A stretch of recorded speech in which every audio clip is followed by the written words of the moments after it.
Are we on the internet? We are. Would appear that we Something like that. are. Sounds like we're on the internet. Awesome. There we go. I've got levels. I've got presentation. Boop. There we go. Music is off. All right. By gosh, I think we're on the internet. Hello again. This is Foghorn. And I'm back with another installment of some organizational operational academics for this, the 29th of December, 2948. I hope everybody had a Merry Christmas and hope you're about to have a Happy New Year. This presentation is part of an ongoing series of academics for the members of the Aurora Republic, a premier role-playing organization in Star Citizen. If you are new to the Aurora Republic or visiting for the first time, let me start by saying welcome. And we are glad to have you with us, and we would love to hear more from you if you are interested in hearing more from us. We are a lawful good organization focused on roleplay exploration and social interaction and are currently active in recruiting on Spectrum and Discord. But before we begin, first let me say welcome to our new members. We had two new folks sign up this week, Artemic1 and Eric Awesomeness. I don't know about that Eric Awesomeness guy. That just the name says it all, I think. And to any guests that we have in the audience tonight. Some rules of engagement before I begin. We are streaming this video on Twitch. So anything you say over Discord can and will be immediately transmitted over the internet for all to mock and abuse you for having said it. I will be monitoring the Twitch chat for questions. Remember, there's an 8-second delay from when I say something before it comes out over Twitch. So if you are not in the Discord, then there will be a delay. I will stop and repeat any question posted in the Twitch chat before answering so that the recording gets it for the YouTubers later. And I'll be monitoring all of this technical stuff as best I can, but I'm not promising you anything. I am a bear of very little brain. Anywho, tonight we are going to be talking about basically another discussion of some training methodology, specifically training session flow and expectations. Should be a quick one. Only about 8 slides, not counting all of the fluff that's in there. Being neither here nor there, if you are listening in both Discord and Twitch, I would suggest that you mute the Twitch so that you're not hearing my voice twice, because otherwise you're hearing me twice as often as you paid for. I'd have to charge you again because you're hearing me again. So anyway. Okay. So like I said, should be fast and funny, and then we can get into the verse and go fly. I actually will not be joining you tonight in the flying because I just got the last pieces that I needed for this massive computer upgrade project in which I'm doing, so I'm going to be installing stuff. But I'll be hanging out in Discord so we can always chat. Basically, the flow of any sort of a training session kind of goes in 5 big, broad phases. First, of course, is preparation. And when I say preparation, I mean the stuff that happens hours and days prior to a training session, whether it just be academics or an actual in-game flight or FPS training type of thing. Then the next phase is pre-game, which is probably what I would say happens in the last hour prior to start time. Then the brief obviously happens right at the start. Execution is the actual execution of the training session, and then debrief at the end. This is the basic 5-step framework that all of our training sessions and any sort of exercise or mission gameplay follows. And I'll break these down into a little bit more data as we go. So obviously prep work. It's all about the prep work, particularly. This is going to be this lesson is going to be as much for instructors or for people who are potentially going to be instructors in the near future as it is for anybody who's ever going to go through any sort of a formal training program in the Aurora Republic. So it behooves everybody to listen up at some level, even if you're maybe not at the skill level at the moment to be ready to be an instructor in something. That's not where you will stay. Our entire idea of having a training pipeline is that everybody's always going to get better and level up, if you will. So just because you're not an instructor now, or maybe not quite ready to be an instructor now, we will eventually probably teach you how to be an instructor. So listen up, cupcakes, instructors. So preparation prior, and I'm talking hours to days prior to a teaching a session where you're going to teach something. Everything needs to have a lesson plan. All right, that's one of the biggest crux I've learned throughout a 27-year military career where you're constantly in training is like everything is according to a plan. A training session that does not have a plan involved with it is not a training session. It's just a bunch of goofing off. So lesson plan, lesson plan, lesson plan. We've recently published our version 1.0 of our training syllabi. I said syllabi as in plural, because we have multiple pipelines for different skill sets and different tactical domains for training. And within those is definitely a first iteration of the lesson plans. So if you are teaching something in one of the formal training pipelines, if you're teaching a specific lesson plan, a specific module within a certain training pipeline, that lesson plan should already be made for you. By no means do we think these things are perfect or anywhere near finished. So these, like I said, version 1.0, we're still throwing a lot of the stew against the wall and seeing what sticks, and what works and what doesn't. So there's a lot of room for feedback in there for folks who are going to be teaching. But even if you are not teaching something, or if you're trying to put together some sort of an practice exercise sort of a thing, you need to at least sit down and come up with a lesson plan. Basically, the biggest thing is what's the training objectives? What are we getting at? What is it that we're trying to learn or practice today? And it needs to be specific. Okay, so specific objectives, and not a huge amount. We don't need 38 objectives in a single lesson plan, because remember, we always want these things to be something south of an hour, if we can. Particularly academics. When it's academics like what I'm doing right now, shota is mo better, okay? The faster you can say what you need to say and get the heck off the stage, metaphorically speaking, we would like the academic portions to be much, much more abbreviated. And then when we actually get in, we're doing practical training exercise, those we would like to aim for an hour to be. Now, I know there's a lot of technical problems with Star Citizen and all that right at the moment that constantly gets in our way. So like I said, that's a goal, hopefully for, later on when the Chris Roberts factor is not just killing our training plan, our training sessions all the time because of its crash happiness. Hola, Scout. I see you there in the Twitch chat. That's awesome. Okay, so yeah, a lesson plan, even if it's just a sketch out very quick outline of what it is we're going to cover, make sure you have objectives, kind of have an idea of what the flow is. If there's any skill challenges, like, hey, for this, at the end of this lesson plan, I expect everybody, all the trainees attending, to be able to do A, B, and C, have that listed out along with what the grading standards are. And then also have an idea of timing. One of the biggest things one of the biggest discriminators between a good instructor and a bad instructor is timing. Can they keep the freaking lesson flowing on a timeline? Get it done within an allotted amount of time without getting bogged down in the sound of their own voice, like Foghorn does. Anyway, next thing is during that preparation period to be a lot of stage setting. So if you're maybe planning on doing some sort of an exercise during this and you're going to create maybe a tasking order, aerospace tasking orders, surface tasking order, or combined tasking order, you're going to put out some sort of exercise intel or exercise comms to basically sort of create a pre-section of a scenario that you're going to execute on the day of. All of that stage setting needs to be done prior, and it needs to be planned even prior to that. So that could, if that's what you're trying to do, that could involve some legwork.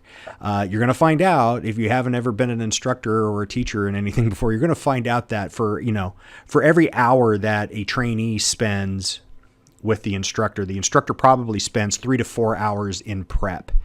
It's also the same way in fantasy role-playing games. As a dungeon master, I guarantee you that I spend probably 4 hours of prep time for every hour that we ever spend at the table. And that's just the way it is if you're gonna be an instructor, and it's a similar thing. Also, if there's any admin that you need to get done, like, hey everybody, Friday's training session is going to take place on Hurston. So if your character, if your account in Star Citizen is not sitting on Hurston, then log in prior and go get it there. That kind of heads up admin comms and stuff out to the potential trainees is something that needs to happen earlier rather than later, so that you're not wasting time at the beginning of the scheduled training session just trying to get all the ducks in a row. For the trainees, preparation, usually, like I said, the preparation prior section is really almost all instructor. However, If you are in a formal training program, if you are specifically, hey, I'm going through flight lead upgrade, and there's an actual pipeline for that, then you're expected as the trainee to know that syllabus inside and out. Okay, lesson plans are not secret information. That's why we published them. Is, hey, this is what the instructor's gonna teach you, so you should know that syllabus. Also, you have access to that same syllabus. You should be able to read it and see that, okay, this is the outline of what we're going to cover tomorrow at the training session. The other thing is, if the instructor does put out any sort of stage setting or admin stuff like that, just make sure you've read it or listened to it or watched it if it's a video or something, whatever they've put out, and as prep work. Just make sure you've read and digested so that you're ready to go at go time. You're going to hear a couple of themes throughout of this, like being ready to go at go time. And objectives. Those are the two ones. Those are two things you're going to hear just freaking harped on because I fully intend to harp on them. Okay. So, hey, pregame, that last 60 minutes ish prior, the instructor, hey, if you have a comm plan that's going to be involved with this, like we're going to do some sort of an exercise and you're going to want, ground team on one frequency and blah, blah, blah, all that. Start setting that up early. And I don't just mean set it up by making sure that our Discord server has the right channels. That means also start letting people know, hey, if you guys are going to be the ground team, hey, you guys, when you show up, you go right down here into here, and you guys go over here. I mean, start herding those ducks before game time. Do it. Start setting up that comm plan early. Don't let everybody congregate who's going to play. Don't let them all congregate in the 90-degree cantina, and then try to, at game time, start sorting things out. Get that done early if you can. Lead turn this, lead turn. In the game, on your actual game system, whether we're going to do something on Argo or we're going to do something in Star Citizen, as the instructor, it's lead by example. So at game time, you should already have your game up, running, logged in, and your character's butt already up out of the bunk, walked whatever distance, ridden whatever train, and standing at the location where you want to be starting. Okay, so if what you demand as an instructor, and you should be demanding as an instructor, otherwise you're not going to be an instructor very long with us. So you should be demanding, but everything that you demand of your trainees, you should be doing yourself. It's a lead by example kind of a thing. Okay, so and then again, you've heard me say lesson plan. I would suggest if you've sketched out a lesson plan, or if you've pulled one out of the syllabus because that's what you're teaching today, I would suggest you print it out or have that scribbled out outline sitting right beside your keyboard when you're going to administrate this lesson, so that you have that thing right there for quick reference and to help you keep on timeline. Okay, trainees, within that last hour, same thing for the game system. Okay, particularly with as buggy and crash happy as 3.4 is, yeah, everything's getting better. OCS is getting better, et cetera, but the Chris Roberts factor is still there, crash happy alpha. So get in game early, get your guys' butt to wherever it is you guys are going to start, and have them standing there prior, please get them standing there prior to game time, prior to go time, so that at go time, the cats are already pre-herded, and you don't have to worry about lose a 15-minute quantum travel when you're just trying to get started and go. And then make sure you're in whichever Discord channel you're supposed to be that the instructor wants you in at least 5 minutes prior. That's just good form. Okay, at the beginning of a training session, this is standard and it is expected. Okay, we expect there to be a brief. You guys have heard me do it.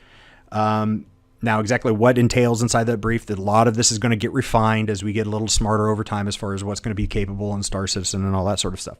But just in broad philosophical terms, there should always be a brief at the beginning of any sort of training session.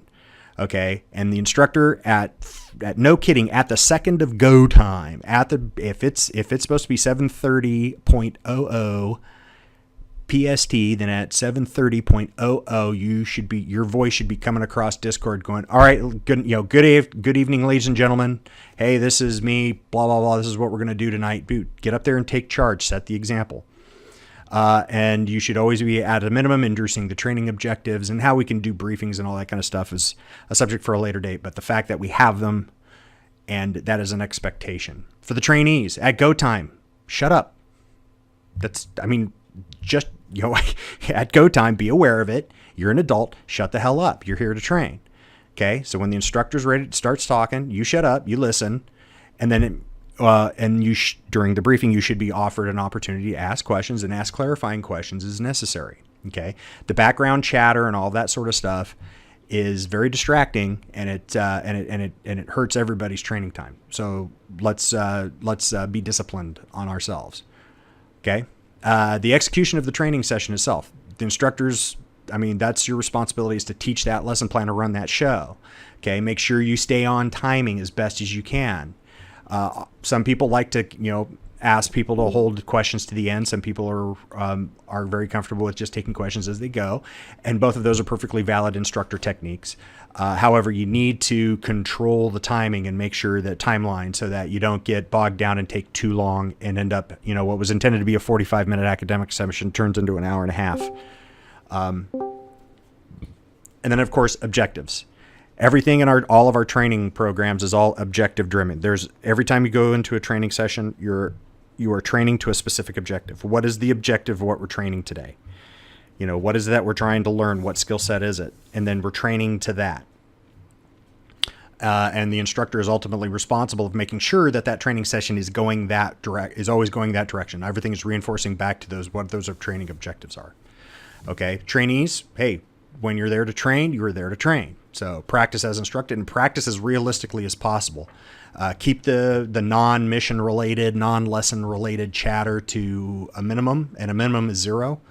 And then force yourself to try to use that calm brevity that we worked on so hard for so long, and try to use that to the max extent possible. The more you use it, the better you will get at it. It is, and oh, by the way, it is a perishable skill. I am living proof. Okay, at the end of whatever the training session is that we're doing, then is the time for the debrief. And this is also expected. A brief, go do it, and then debrief it. Again, the instructor, back to objectives. Everything in the debrief should be oriented at the objectives. What was the training objectives? What was the training objectives? What was the training objectives? 3 is a magic number. It's always great to have about 3 training objectives. If you're having much more than 3, we should talk. It's okay to have a little less. I've seen where we've had 1 training objective. That's perfectly fine. But if you're, like I said, 38 training objectives for a single session is probably unrealistic, and we may need to discuss your instructional technique. So everything is driven back to those training objectives. As an instructor, you have to be paying attention not only while you're teaching, but as the trainees are practicing what it is. You're looking for execution errors.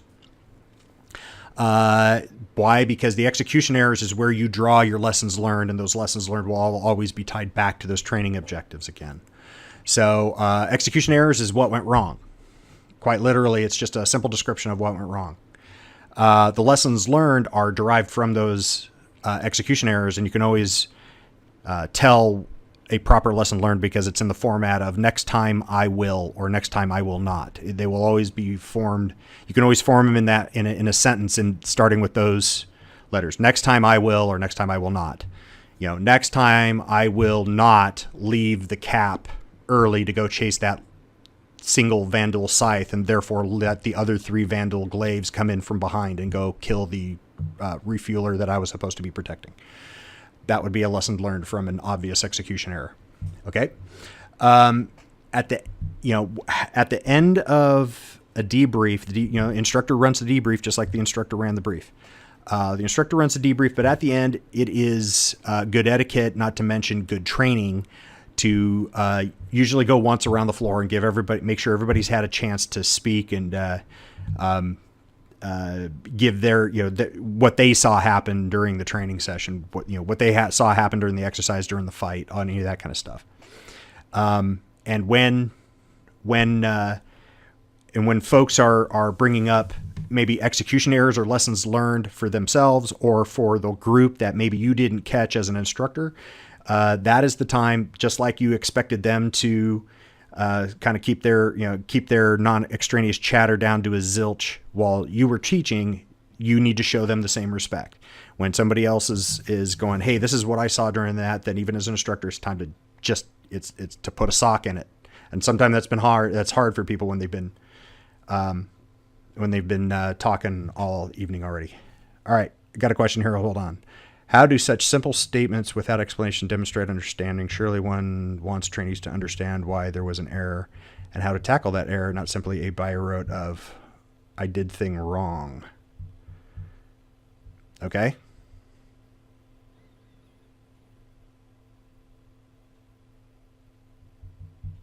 Such a simple statement. The execution errors, I'm trying not to get into a huge amount of detail because there's a lot of instruction that'll go on here later on in our instructor pilot upgrade. So we're not trying to make instructor pilots right at the moment. We're just kind of trying to let everybody know kind of what the general flow of a typical training session is. But at the end of execution errors typically get tongue lashed to death. Those are usually explored very, very in depth as far as, okay, this is what happened. This is, hey, 3, what were you thinking at this point? What was your decision making? Why did you, move over there, go that way, did this? So that sort of gets the NFL replay over and over and over again, drawn up on the board, analyzed to death. The lesson learned should be the sort of cogent 1 or 2 liner that comes out of all of that. So the lesson learned is really more of the summary of the analysis of the execution error and what happened and what mistake did we make that the enemy came in and crushed us. So does it make a little more sense? Like I said, hopefully I caveated that well enough that this one is not trying to make you an instructor. This is just kind of very broad for the entire org. This is kind of how we flow during a training session. Does that make sense there, Mr. Jick? Give you an 8-second mulligan there. Okay. Okay. Silence is complicitness. I'm going to take it at this point, so I'm going to press on. Okay. Okay. Thank you. Trainee, during the debrief, take notes, man. Take notes on those execution errors and lessons learned. That's believe it or not, debrief is actually where a large majority of the learning actually happens. Sometimes, particularly in things like dogfights, stuff can happen so darn quick that you may or may not have picked up on the more subtler nuances of what just happened until you get back and, and kind of peel back the onion, like I said, in NFL replay a couple of times and go, oh, I saw what that guy did, or I saw what that vandal did, why he went left and I went right, and what happened next. So take notes. Take notes for your own edification. Also take notes for the fact that the instructor is going to be probably doing a lot of the talking in the debrief, but at the end, he's going to give you the floor for a bit and give you the opportunity to bring your observations to the table for everybody's benefit. And do remember, just like when you're taking notes, remember everything goes back to those training objectives. If you're going to be in a debrief, particularly when we're going to be talking about, the debriefs are mostly about what went wrong. It's mostly about what went wrong, which means you got to leave your ego at the door. You absolutely have to leave your ego at the door. And like I said, 27 years of flying fighters. It's fighter pilots are cut from a certain cloth, and they tend to, leaving their ego at the door can be a very hard thing for most of them. A lot of them, pretty much all of them, me included. So you've got to learn to leave your ego at the door. So if somebody goes, dude, you moved out of position of the ring, that was a mistake.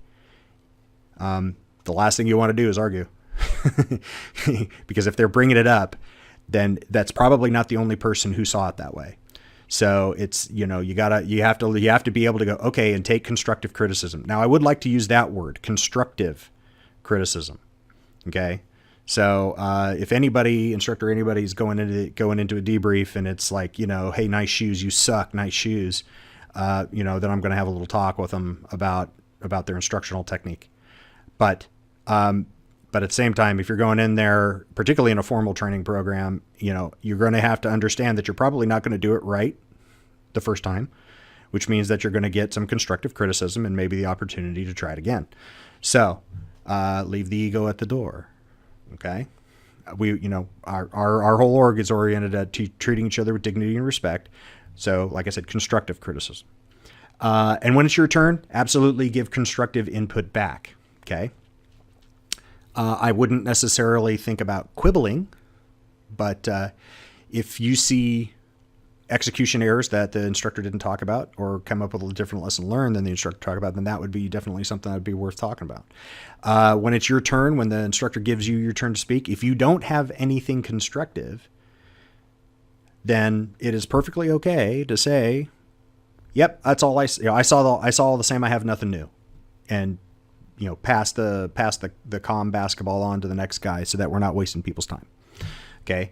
We'd like to get the best training we can with the least amount of time input, because everybody's time is extremely valuable, and we need to treat everybody's time as if it is extremely valuable. All right. That is it in a nutshell. So let me just hit some last minute re-hits on the expectations. All right. It's right in our org documents, and even in the application for people joining the org, where we ask them point blank, what does professionalism and discipline mean to you? So that's sort of a thing in the Aurora Republic. The whole point was professionalism and discipline. So that means as an instructor, you need to have a plan. Yeah. And oh, by the way, we've pretty much provided plan for you. In the syllabi, you should have a training plan.